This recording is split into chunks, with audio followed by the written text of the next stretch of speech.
Hello everyone. इस video lecture में हम प्राचीन भारत के इतिहास से संबंधित जो एमसीक्यूज़ हैं वो डिस्कस करने जा रहे हैं। ये वीडियो लेक्चर कल वाली वीडियो का ही नेक्स्ट पार्ट है। उसमें हमने 1 से 25 तक क्वेश्चन डिस्कस कर लिए थे। अब हम इसमें आगे डिस्कस करते हैं। क्वेश्चन नंबर 26 है, सिंधु घाटी सभ्यता के लोगों का मुख्य व्यवसाय क्या था। सिंधु घाटी सभ्यता की अगर हम बात करें तो ये जो ऑप्शन दे रखे हैं, व्यापार, पशुपालन, शिकार, कृषि, ये चारों काम सिंधु घाटी सभ्यता के लोग करते थे। बट यहाँ इन्होंने पूछा मुख्य व्यवसाय क्या था, तो इसका आंसर आपका जो है कृषि। ये बाकी सारे जो हैं वो कृषि पर ही आधारित हैं। वास्तव में क्या है, जो सिंधु नदी थी और उसकी सहायक नदियाँ थीं, उनके नदी घाटी क्षेत्र में काफ़ी खेती के लिए बड़ी उपजाऊ ज़मीन थी, जिससे पैदावार अच्छी होती थी। तो इनका मुख्य व्यवसाय तो कृषि था, बाकी सब उसमें गौण व्यवसाय थे, कृषि पर ही आधारित थे। नेक्स्ट क्वेश्चन देखते हैं, नंबर 27। हड़प्पा के निवासी थे, ग्रामीण थे, शहरी थे, खानाबदोश थे या जनजातीय थे। तो ये जो हड़प्पा था ये शहरी थे। हड़प्पा के निवासी शहरी थे। सिंधु घाटी सभ्यता की एक विशेषता जो है, मुख्य विशेषता, कि यह है नगरीय सभ्यता थी। हड़प्पा और मोहनजोदड़ो बहुत ही उच्च कोटि के नगर का उदाहरण थे अपने आप में। नेक्स्ट क्वेश्चन हम देखते हैं, तो इसका आंसर आपका हो जाएगा शहरी सभ्यता। हड़प्पा के निवासी थे शहरी। नेक्स्ट क्वेश्चन देखते हैं 28। सिंधी में मोहनजोदड़ो का क्या अर्थ है। तो इस का आंसर है, सिंधी में मोहनजोदड़ो का अर्थ होता है मृतकों का टीला। ये क्वेश्चन बहुत बार आया है, इम्पोर्टेंट क्वेश्चन माना जाता है। नेक्स्ट क्वेश्चन देखते हैं हम, हड़प्पा किस नदी के किनारे पर स्थित है। तो हड़प्पा के बारे में हमने कल ही चर्चा कर ली थी। हड़प्पा जो था सिंधु सभ्यता का एक प्रमुख स्थल था, जो सबसे पहले खोजा गया था 1921 में। इसका जो खनन था वो करवाया था दयाराम साहनी ने, DR साहनी ने, और ये उस समय के पाकिस्तान के पंजाब प्रांत के मोंटेगोमरी ज़िले में था, रावी नदी के किनारे पे। तो इस क्वेश्चन का आंसर हो जाएगा रावी। नेक्स्ट क्वेश्चन देखते हैं हम, क्वेश्चन नंबर 30। किस स्थान पर हड़प्पन समय के रथ की एक प्रतिमा प्राप्त हुई है। तो ये जो है हड़प्पन समय के रथ की जो प्रतिमा प्राप्त हुई है, ये है दाइमाबाद। ये है महाराष्ट्र में पड़ता है, ये दाइमाबाद महाराष्ट्र के अहमदनगर ज़िले में पड़ता है ये। तो इसमें हड़प्पा संस्कृति के समय के रथ की मूर्ति प्राप्त हुई है। छोटी मूर्ति है, वैसे बहुत ज़्यादा बड़ी नहीं है। डायमेंशन जो थी इसकी लगभग 45 centimetre by 45 centimetre by 16 centimetre. इसमें बैल भी थे और एक पुरुष द्वारा खींचा जा रहा है, इस तरीके का एक ये रथ सा था। और ये जो स्थल है दाइमाबाद, यहाँ से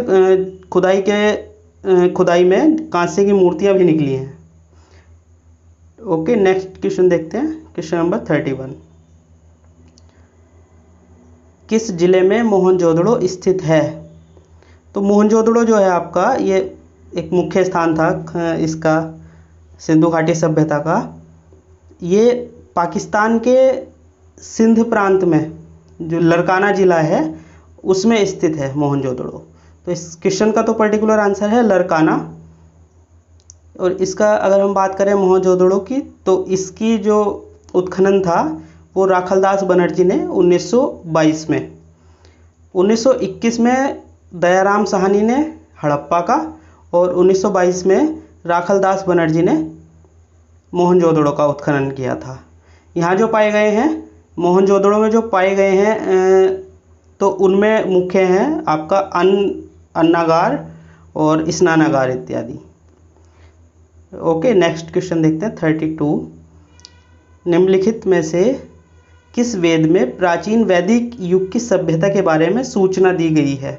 कौन सी वेद में प्राचीन वैदिक युग की सभ्यता के बारे में सूचना दी गई है। तो ये जो है सबसे पहले ऋग्वेद में दी गई है। अगर हम बात करें तो आर्यों की सभ्यता, जिसे ही हमने वैदिक सभ्यता कहा है, तो उसकी जो दो भागों में दिया है। एक तो है ऋग्वैदिक सभ्यता, शुरू वाली सबसे, जिसका कार्यकाल लगभग 1500 से 1000 ईसा पूर्व वाला था, और उसके बाद लेटर वैदिक, उत्तर वैदिक सभ्यता, जो 1000 से 600 ईसा पूर्व थी। इस काल में ही ऋग्वेद की रचना हुई है, इसे ऋग्वैदिक काल का है। तो इस क्वेश्चन का तो आंसर है आपका ऋग्वेद। नेक्स्ट क्वेश्चन देखते हैं। निम्नलिखित में से वह कौन सी दस्तकारी है जो आर्यों द्वारा व्यवहार में नहीं लाई गई? मृतभांड, आभूषण, बढ़ईगिरी या लुहारगिरी? तो ये मृतभांड वाला भी काम इन्होंने किया था। अगर हम करें ऋग्वैदिक आर्यों के जो काम थे उसमें बढ़ईगिरी, कुम्हार, चर्मकार, रथकार, स्वर्णकार और ये सब तो थे, बुनकर इत्यादि भी थे। परंतु उस टाइम लुहारगिरी से संबंधित कोई साक्ष्य नहीं मिले हैं।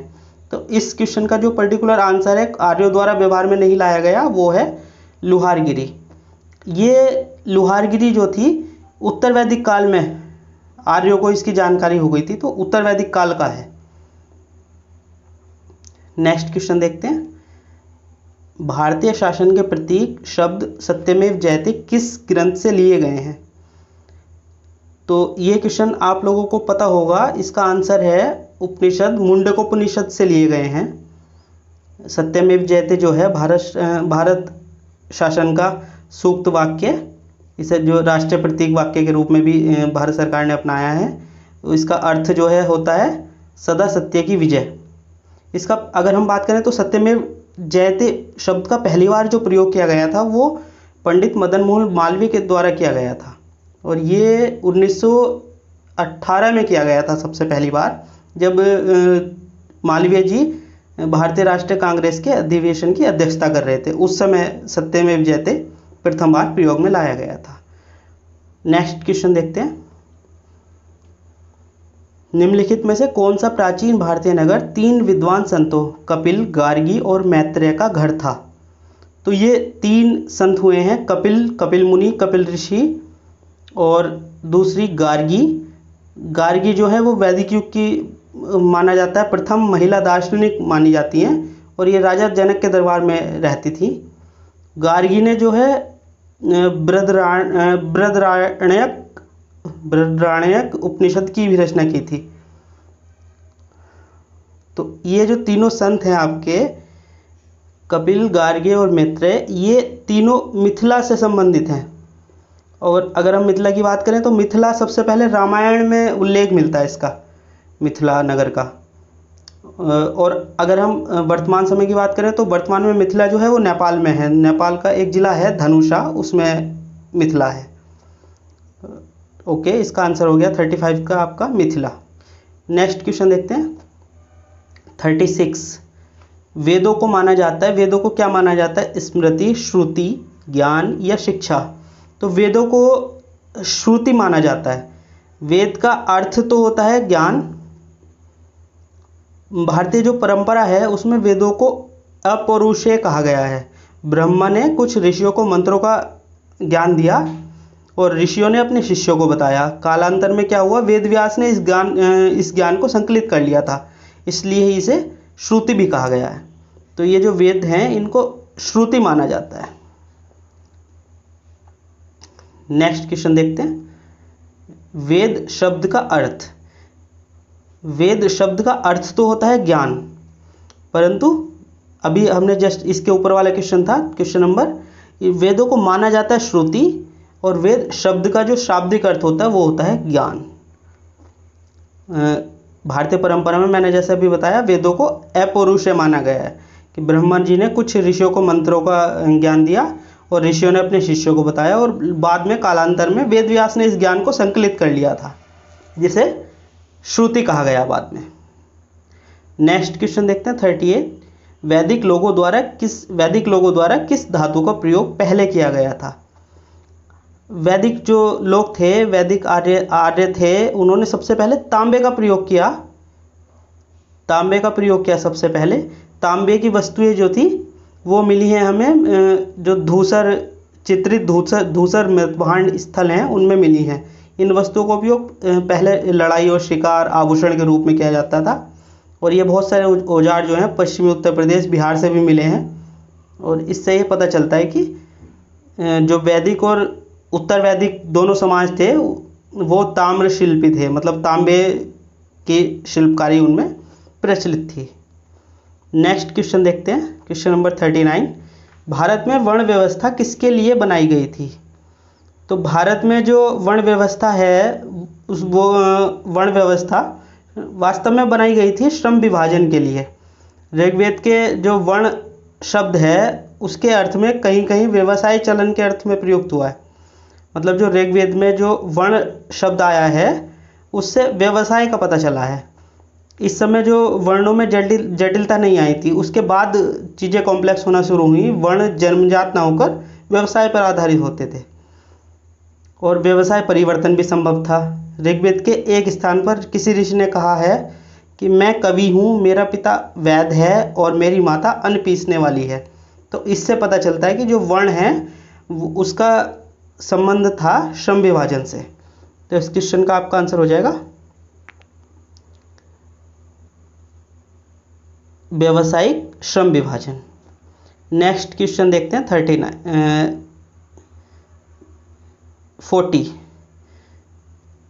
क्वेश्चन है, भारतीय संगीत का उद्गम किसमें खोजा जा सकता है? तो भारतीय संगीत जो है ये इसकी जो उद्गम है वो सामवेद में है, सामवेद में है। और सामवेद में यज्ञों के अवसर पर जो गाने वाले मंत्र हैं उनका संग्रह भी है। और एक बात और है कि जो इन मंत्रों को गाता था उसे उद्गाता कहा गया है। नेक्स्ट क्वेश्चन देखते हैं नंबर 41। उत्तर वैदिक काल के वेद विरोधी और ब्राह्मण विरोधी धार्मिक अध्यापकों को किस नाम से जाना जाता था? उत्तर वैदिक काल में जो वेदों का भी विरोध स्टार्ट हो गया था, वैदिक धर्म का विरोध भी स्टार्ट हो गया था। सभी इस तरीके के जो सभी अध्यापक थे, आचार्य थे, उन्हें श्रमण कहा गया। जो विरोध करने वाले थे उनको श्रमण कहा गया है। ये उपदेशक के रूप में संन्यास परंपरा के तो समर्थक थे, मगर परंतु वेद के विरोधी थे। वैदिक यज्ञवाद और कर्म प्रधान प्रवृत्ति का मार्ग जो है सन्यासी मार्ग, श्रमणों से इन श्रमणों से टकराव के फलस्वरूप कई सारे हमारे जो है संप्रदाय का उदय हुआ।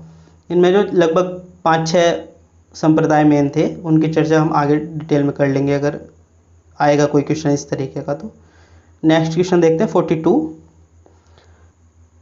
प्रारंभिक आर्यों के बारे में कौन सा कथन सही नहीं है? प्रारंभिक आर्यों के बारे में कौन सा कथन सही नहीं है? संस्कृत बोलने वाले थे, हाँ संस्कृत बोलते थे प्रारंभिक आर्य, संस्कृत ही उस समय की मुख्य भाषा थी। दूसरा है ये घुड़सवारी किया करते थे, बिल्कुल घुड़सवारी वहाँ उस समय आर्यों का शौक था। वे कई झुंडों में भारतवर्ष पहुँचे, हाँ ऐसा भी माना जाता है कि कई वेव आई उनकी आर्यों की। तो ये तीनों तो सही हैं, तो इसमें गलत बताना था हमें। तो 42 का नंबर 4 है, मुख्य नगरों में निवास करते थे। तो इसमें थोड़ा सा संशय है। प्रारंभिक आर्य जो थे मुख्य रूप से नगरों में निवास नहीं करते थे, ये झुंडों में रहते थे, कबीलाई जैसे थे, खाना बदोश टाइप के। और कृषि उनका जो है एक पेशा था।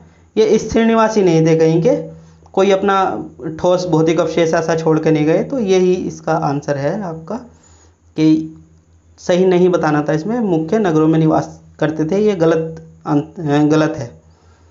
तो आपका हो गया 42 हो गया। नंबर नेक्स्ट देखते हैं 43।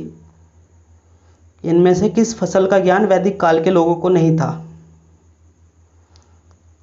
वैदिक काल के लोग जो थे वो जौ का प्रयोग भी करते थे, गेहूं का भी करते थे, चावल का भी प्रारंभ हो गया था। तंबाकू की जानकारी वैदिक काल के लोगों को नहीं थी। भारत में अगर तंबाकू की खेती की सर्वप्रथम बात करते हैं तो वो जहांगीर के समय में प्रारंभ हुई मानी जाती है। जो पुर्तगालियों ने सबसे पहले दक्षिण भारत में स्टार्ट की थी जहांगीर के समय में, लगभग 1600 समथिंग का समय था, 1605 से 10 के बीच में कहीं। नेक्स्ट क्वेश्चन देखते हैं नंबर 44। वैदिक आर्यों का प्रमुख भोजन क्या था? वैदिक आर्यों का प्रमुख भोजन जौ और चावल, दूध और इसके उत्पाद, चावल, दालें, सब्जियां और फल। वैदिक आर्यों का मुख्य भोजन था आपका दूध और इसके उत्पाद। ये जो थे जौ की सत्तू को भी यूज करते थे दही में मिलाकर। एक खाद्य पदार्थ था करब, जो करब है वो मिला है, करब की जानकारी मिलती है। और ऋग्वैदिक अगर काल की बात करें हम, ये तो आपका था जो स्टार्टिंग में ऋग्वैदिक काल में। उसके बाद उत्तर वैदिक काल की अगर हम बात करें तो चावल और गेहूँ उनकी मेन फसल हो गई थी।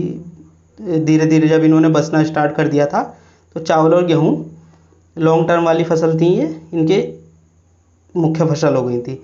वैदिक काल में चावल, जौ, गेहूँ, ये सब, तिल, उड़द मुख्य अन्न थे आपके। तो इनका भोजन सबसे पहले तो था दूध और इसके उत्पाद। नेक्स्ट नंबर देखते हैं 45। वैदिक युग में राजा अपनी जनता से जो कर वसूल करते थे उसे क्या कहते थे?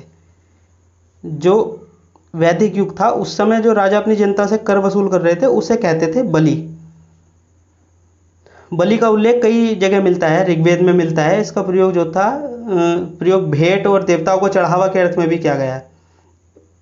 ये तो स्पष्ट नहीं है कि प्रजा स्वेच्छा से इसे राजा को देती थी या कंपलसरी था देना। बात यह है कि बलि जो है अन्न के रूप में लिया जाता था। उत्तर वैदिक काल में नियमित कर बलि का रूप प्राप्त कर लिया। जो नियमित कर होते थे, जो देने ही देने होते थे, वो बलि का रूप थे। नेक्स्ट क्वेश्चन देखते हैं 46। आर्य सभ्यता में मनुष्य के जीवन के आयु के आरोही क्रम अनुसार कौन से निम्नलिखित चरणों में से कौन सा विकल्प सही है? तो ये आश्रम वाले नाम दे रखे हैं इन्होंने, ब्रह्मचर्य, गृहस्थ, वानप्रस्थ, संन्यास। इसमें से बताना है कि मनुष्य के जीवन के आयु के आरोही क्रम में सबसे पहले कौन सा आश्रम आएगा और उसके बाद कौन सा आश्रम आएगा। तो इसका जो सही उत्तर है वो यही है। सबसे पहले इन्होंने दे रखा ब्रह्मचर्य सबसे पहले होता है, फिर गृहस्थ आश्रम, फिर वानप्रस्थ आश्रम, फिर संन्यास आश्रम। तो ये इसकी सीरीज है। फर्स्ट इसका आंसर हो गया। नेक्स्ट क्वेश्चन देखते हैं। आर्य अनार्यों के साथ अपने संघर्ष में सफल रहे क्योंकि आर्य जो थे वो क्यों सफल रहे? उन्होंने बड़े पैमाने पर हाथियों का प्रयोग किया, वे अधिक लंबे और बलवान थे, वे एक उन्नत शहरी संस्कृति से थे, या उन्होंने घोड़ों द्वारा चलाए जा रहे रथों का प्रयोग किया। आर्य लोग जो थे अपने संघर्षों में इसलिए ज़्यादा सफल रहे क्योंकि उन्होंने जो था घोड़े द्वारा चलाए जा रहे रथों का प्रयोग किया था। ये कम समय में अधिक दूरी भी तय कर सकते थे। इसके बाद नेक्स्ट क्वेश्चन देखते हैं। Question number 48। आरंभिक वैदिक काल में वर्ण व्यवस्था आधारित थी। आरंभिक वैदिक काल की बात अगर हम करें तो वो वर्ण व्यवस्था व्यवसाय पर आधारित थी। ऋग्वैदिक काल में जो वर्ण व्यवस्था थी जाति के रूप में नहीं थी, और व्यवस्था ये जो थी आपकी व्यवसाय के आधार पर ही थी। समाज का वर्गीकरण उस समय व्यवसाय के आधार पर था। उत्तर वैदिक काल में जो वर्ण व्यवस्था थी उसमें जटिलता भले ही आ गई, कॉम्प्लेक्स हो गया। इसका परिणाम क्या हुआ कि वर्ण व्यवस्था का विकृत रूप जाति व्यवस्था उत्तर वैदिक काल से अस्तित्व में आने लगी थी। तो ये जो आरंभिक वैदिक काल में वर्ण व्यवस्था थी आपकी व्यवसाय पर आधारित थी। नेक्स्ट क्वेश्चन देखते हैं नंबर 49। निम्नलिखित में से ऋग्वेद काल के दौरान किसकी जानकारी नहीं थी? संयुक्त परिवार प्रणाली, कृषि, वर्ण व्यवस्था या विवाह प्रथा। इसमें जो है ऋग्वेद काल के दौरान वर्ण व्यवस्था, जो जाति वाली वर्ण व्यवस्था है, उसकी जानकारी नहीं थी। उस समय की जो वर्ण व्यवस्था थी वो व्यवसाय पर आधारित थी, जाति पर और उन पर आधारित नहीं थी, व्यवसाय पर आधारित ही प्रमाण मिले हैं अभी तक। नेक्स्ट क्वेश्चन देखते हैं। निम्नलिखित में से कौन सा अन्न मनुष्य द्वारा सबसे पहले प्रयोग होने वाले में था? राई, गेहूं, जौ या जई। तो ये जो था जौ सबसे पहले, यव्वी कहा गया है इसको, ये सबसे पहले प्रयोग होने वाला अन्न था मनुष्य द्वारा। कृषि के रूप में सबसे पहले जो प्रयोग किया गया था। हड़प्पा सभ्यता में ही ये जो कि किस्मों की खेती होती थी, 2-3 किस्म थी उनकी खेती होती थी। इसके अलावा कपास और खजूर का भी वर्णन मिला है। ऋग्वैदिक लोग जो थे वो कृषि की अपेक्षा पशुपालन में अधिक रुचि रखते थे। ऋग्वेद में कृषि का उल्लेख 33 बार हुआ है। ऋग्वेद की अगर हम बात करें तो उसमें 33 बार कृषि शब्द का प्रयोग हुआ है, और इसमें एक ही अनाज मिला है, सिर्फ जौ। तो सबसे पहले जो प्रयोग होने वाला था हड़प्पा टाइम की अगर हम बात करें तो ये जौ था आपका। Thank you for watching. इसके आगे के हम नेक्स्ट वीडियो लेक्चर में कंटिन्यू करेंगे आगे के क्वेश्चन। Thank you.